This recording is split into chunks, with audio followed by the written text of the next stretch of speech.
Hello, everyone, ambitious women, entrepreneurs, and coaches.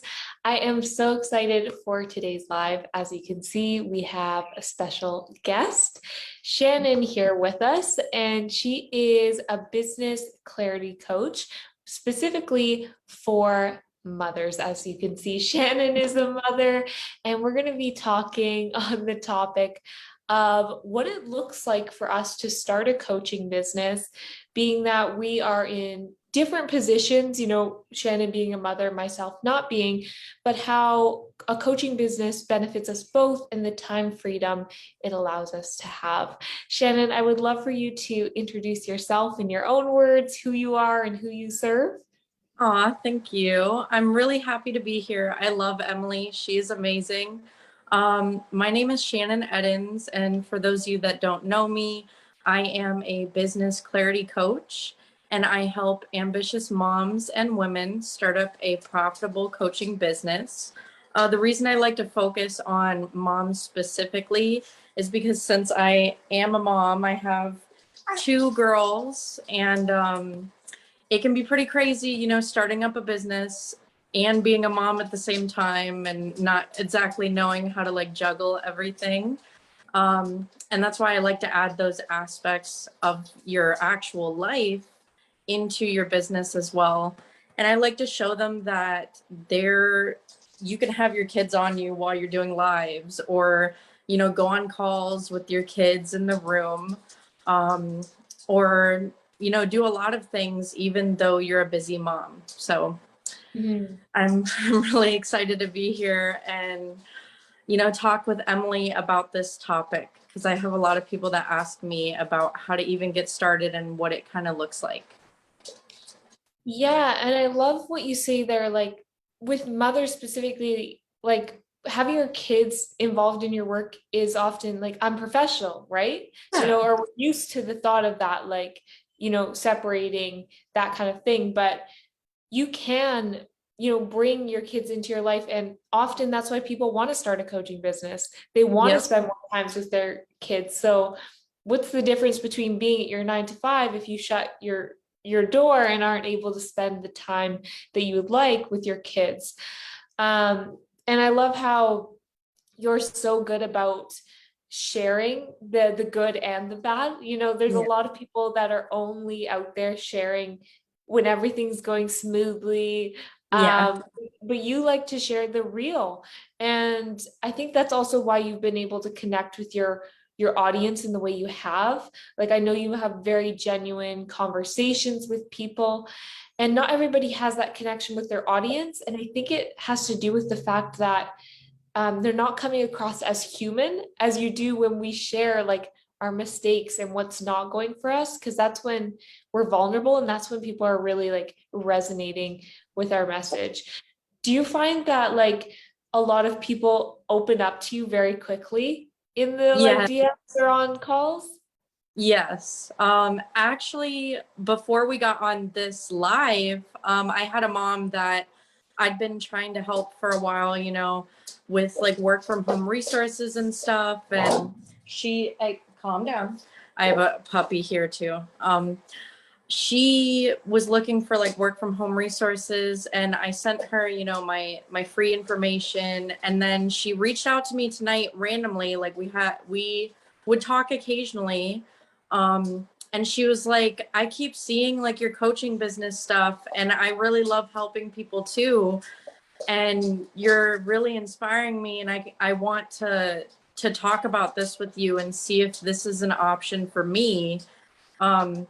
So I really think adding your personal life into it and showing people that, just because you're a mom, just because you have so many other things you have to do, doesn't mean that you can't fit a coaching business into your life and actually bring your kids into it and have them be a part of it, because it's going to be more than just a business. It's going to be part of who you are and part of what your life is going to be about, because I don't really treat it as just a business.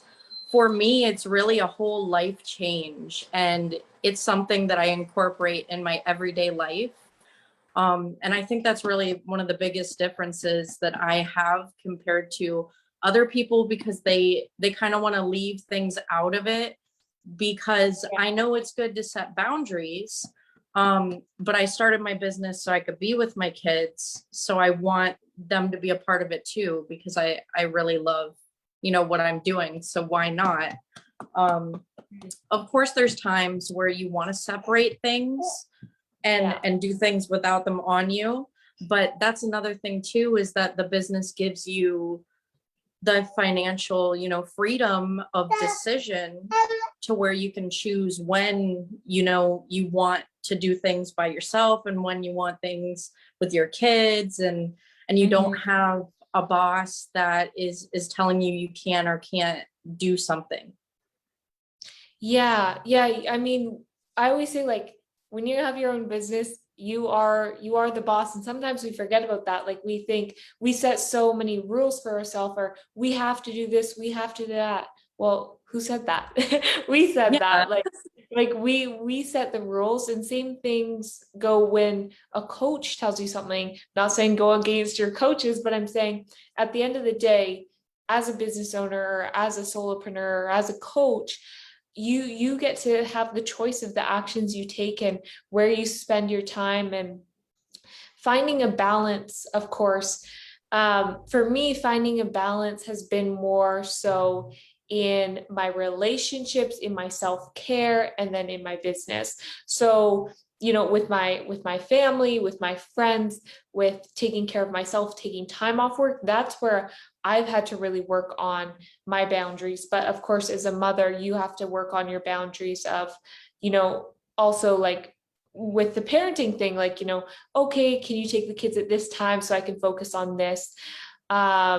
And figuring that out. So when it comes to you, like, creating a schedule, I feel like it's almost not counterintuitive saying that, but like, there's almost a lack of schedule I think you can have as a mom, because you need to be flexible. Yes. So it's like, I guess, how do you balance that? Would you say, like planning things, but also going for the unplanned? Honestly, I think one of the biggest things is some people plan too much, and then they get disappointed with the fact that they didn't do something. And then they kind of use that disappointment as like, oh, I didn't do this when I was supposed to do it, so I'm going to throw everything else out. Or I'm going to, start fresh the next day. Or like, I'm just going to figure something else out. And it can often kind of just lead them in the wrong direction, where they're kind of going in circles of like failure, and then not being motivated to want to do anything because they just keep having that same thing happen. And I'll admit that that was something that had happened to me in the past, where I kind of was like going around in circles, doing kind of very similar things, not motivating myself in the ways that I should have been. And not creating a more flexible schedule, and kind of trying to force myself in something that wasn't working for me. And what I found that actually works a lot better, me and my husband bought like this gigantic like scheduling whiteboard, and we hang it up in the wall out in the living room. And he puts on his, because it has two separate kind of calendars on it. So there's like one on the right side that has like all the days of the week. And then on the left, there's the giant days of the month and the weeks. And I can put my whole schedule on the giant part of it, and then he puts his on the other part. So then I see like what he's got going on, since he doesn't have nearly as much as me. But then we both can see like what's going on schedule wise, and then I'll fit things in depending on what I have. But usually the only things that I have that are set schedules would be maybe like calls that I'm going on, or like maybe certain types of posts that are pre-planned and are like scheduled to post. So then I know like those are going to go out. But besides that, I usually just set like daily goals. Like maybe there's these 3 tasks that I want to get done in a day, but I'm not going to like freak out if I don't get them done at a specific time, if that makes more sense. Yeah. So it's not like planning your day like, okay, I'm going to get these 10 things done. And then you get only two things done because something went unplanned. And then you're like, ugh, I only got two out of the 10 done. So you're giving yourself like a few core things to work on, but not, stressing or feeling guilt if things don't fully go as planned. I always say it's best to plan for the unplanned. Yeah. So, how you do that is by setting a few core things that you want to work on, or maybe even just one core thing. Because often, if we have a list of 10, we sometimes get nothing done. But if we have a Yep. list of two, we could even get one thing done, or both. So it's like, it's not about how much you can do in the day. It's like, how can you prioritize your time and use your time efficiently, like getting the most out of your time, because our time is the most valuable currency. Time Yes.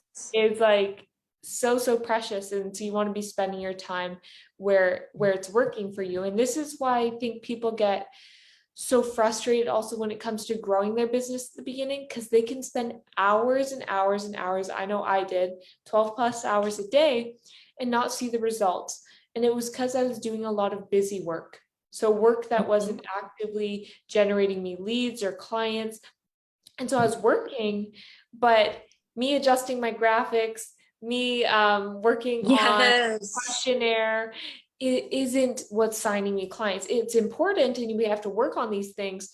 But I realized, oh, that's why like a lot of my time was being distributed Yeah. in the wrong places. For flexibility for me, not being a mother is like same thing though. The only thing that is kind of set in stone for my time is when I have specific calls booked or events booked. So if Yeah. I have a call with a client, I'm not going to be like, oh, I don't really feel like going to that today, and then just canceling. Yeah. That doesn't happen.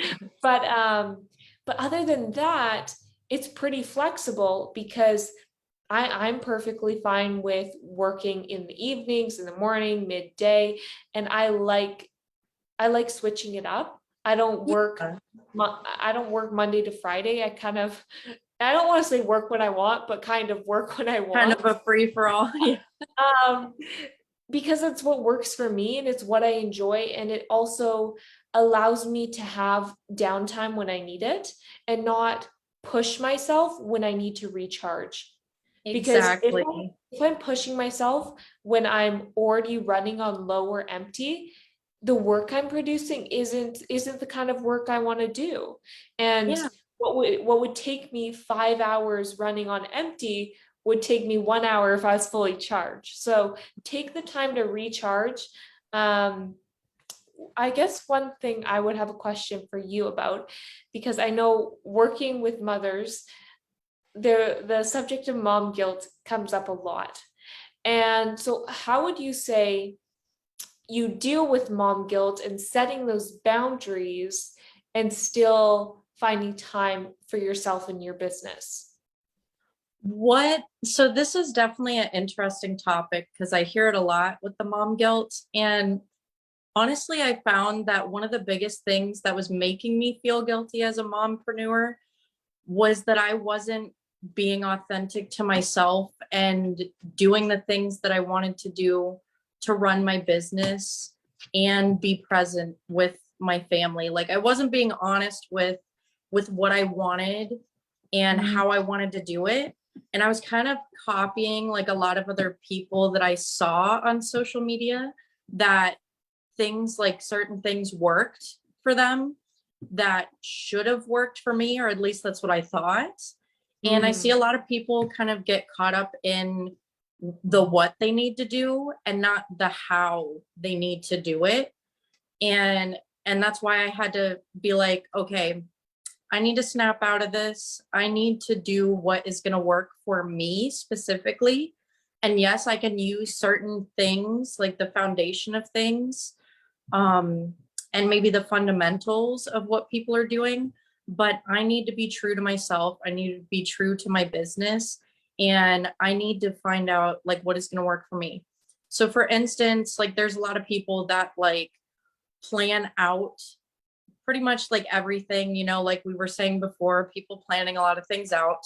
When I started doing things more of when I had the time for specific things, like maybe live videos or, doing reach outs to a lot of people. And I started doing them when I had specific time for it, when I was, able to do it for a certain amount of time.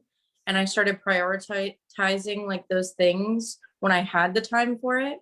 I started getting a lot more traction and seeing a lot more, Mm, results rather than me focusing on, being perfect and yeah. perfectionism, which is what I see a lot of. And I actually talked about that today, one of my posts. Oh my goodness, this puppy is biting my hand right now.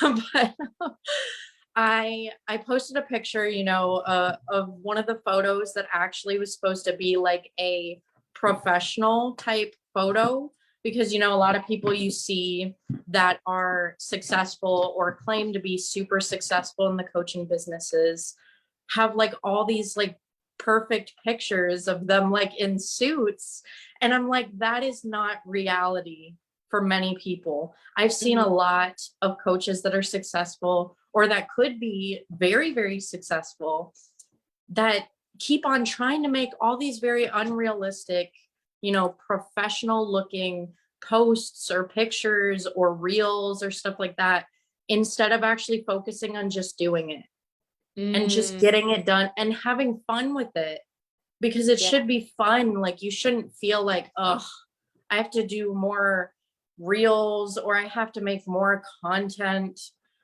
I feel exhausted and drained and like I don't want to do this right now. And if you're feeling that way, then you need to reevaluate and figure out what you actually like doing. And of course, like, even if you like doing something, it could still be hard. It could still be difficult, Yeah. but it should not make you feel miserable. That's the top thing. Like, you should not be feeling miserable when you're doing Absolutely. Because then what's the point? Why it. have business? How about you be miserable at your day job? Yeah. You want to be happy with your business. You give such good advice there. I want to break down a few of the things you said. So first Yeah. one was about, showing your mom life. It's interesting to me, as an observer, seeing people promoting working with mompreneurs, but I don't really see them, like, they're obviously mothers, but I don't really see them with their Yeah. kids that often, or like in photos. Like, I'm sure they are, but I'm Yeah. Yeah. saying like they're not showing it. So you are very good about like showing your family life and showing, your daily kind of routines, what you're up to. So those people, like, they're sharing with mothers, but maybe their kids are in school, that could also affect things. But you are definitely, on the raw side of sharing, what it's actually like. And then with the branded photos, I mean, yes, we see them all the time. Like, I just got photos done for the first time. Over a year has gone by and I not got professional photos done Yeah. because it just wasn't really, well, there's a few reasons, but like, I would say one of the things was like, I'm like, I don't know, I just feel weird about it. Like, Yeah. I'm just not a super eyes on me kind of person. Yeah. And like, a photo shoot is definitely outside of my comfort zone. So I knew I needed to do it to get outside my comfort zone. But at the same time, I'm not gonna have professional photos for all of my posts. Like, it's just not realistic for me. And Yeah. I'm not going to be doing photo shoots every 3 weeks to be able to create that amount of content that would be necessary for the Yeah. captions I create. So it's much easier for me to film a video, go live, take a selfie. And at the beginning as well, I like how you shared that, you know, you saw people saying and doing, this is how it should be, or this is how you should be doing this, or this is how it's worked for me, so it's going to work for you. that's how I felt about personality when it came to doing lives and selling. So a lot of these personalities online with business coaches are strong personalities, very opinionated or loud, enthusiastic, which is not a bad thing at all, but it's just not necessarily me or my style. Like, I'm not a super loud or outgoing person in Yeah. that way. But that doesn't mean like I'm a bad coach. That doesn't mean I can't help you, you know? So if you see other people or you're following people that are really out there, or the opposite, they're really quiet and you're really Yeah. out there, don't be afraid to be you, because I've realized a lot of people come to me in my business coaching services because of my style. Yes, There's a lot absolutely. there's a lot of coaches out there, but it's the way I'm able to connect with people. It's the way I'm able to do my trainings, or the way I communicate. That's why people come to me. And it's not just about your service or your program, but it's about you as a person. So the way you're best going to be able to attract the people you like working with is by being you. Because if you start being like those other people and kind of faking it, or thinking fake it till you make it, you're Yeah. going to attract those people that aren't necessarily the kind of clients you're gonna mesh well with. Because this is a client coach relationship, and just like any other kind of friendship or relationship, this doesn't always work. Yeah, And some people exactly. work well, sometimes they don't. And it takes some figuring out to get comfortable, especially with the lives. I know for myself, I'm not sure if you felt this way, but I was so nervous, so Yes. nervous going live. But the more you do it, the more comfortable you get. And yeah, so such great golden nuggets there. Like, don't be afraid to share your life how it is. Don't be afraid to do things on your own, like your own rules. Create your own rules for yourself, or your own guidelines. And what may be working for other people may not work for you, and that's okay. We can take bits and pieces of what people are giving us in advice, and take what works, and don't do what isn't serving you, your business, or your family. And yeah, don't be afraid about perfectionism. Easier said than done. But Yeah. if you're if you if you're trying to be perfect, it's likely just gonna lead to procrastination. And so let's say you plan to do a live and your hair didn't, I'm thinking of me, your hair didn't work out that day. You're just not looking your best. And so then you don't do the live. And then the next day you're like, oh, I don't have time for this. And then the next day, but if you had just done the live, showed up imperfectly, it's way better than not showing up at all. It's better to post a selfie than wait 2 months until you have branded photos coming in. You Yep. know, all of these things, it's better to go live on your phone than to wait until you buy a laptop. Use what you have, the resources you have. And if you just show up and take action, you are sure to succeed. You just need to keep on going. So many people are literally at the edge of their breakthrough, and then Yeah. stop. Do not Yep. stop. It's hard. Keep on pushing, and don't push yourself to burnout, but meaning Yeah. keep going. Like, don't give up on yourself. I think it's a Exactly. roller coaster. It's a roller coaster. Imposter syndrome likes to slap us in the face sometimes, Yeah. but um, Or like it's doubts because we see so many other people, doing this, and then we kind of feel like, oh, but they're doing it better than me. I see like so many people that are like, oh, they're doing it better, or they're doing it a certain way and they told me to do it this way. And kind of like what we already talked about, like, you just have to be true and authentic to yourself. And if you're not, it's going to show in your business. It will show. People will see through you.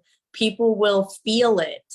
And the way that people feel when they see you and when they hear you or look at your pictures, is the kind of clients that you're going to get too. Absolutely. Because you want to attract a certain type of person.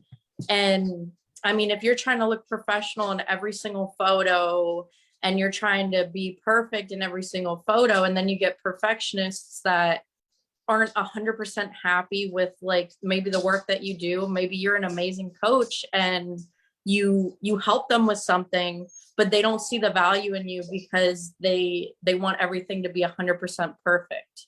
So you don't want to mislead people too with the way that you market versus the way that you actually like give them results. So that's another thing. Yes, that's a whole nother thing for sure. And your brand, right? Your brand is how people feel. Like when they see your face, like what comes to mind? You know, how do you Yeah. make people feel? So important. If we think about our favorite products or our favorite restaurants or chains, like how do we feel when we think about them or see the sign? Like we attach thoughts, feelings, emotions to these things. And what you're projecting, what you're putting out there is how you are representing your brand. And that can be a good thing, a very good thing, but that also can be a negative thing. So be aware of how you're showing up, how you're communicating with people, not just on the front end, but on the back end too, in the DMs. The way you're communicating with people matter. The way you make people feel does matter. You're not going to make everybody happy. That's something I'm still learning. You know, you're not going to satisfy everybody, but you need to be representing yourself in the way you are in the best way possible so that your people can find you.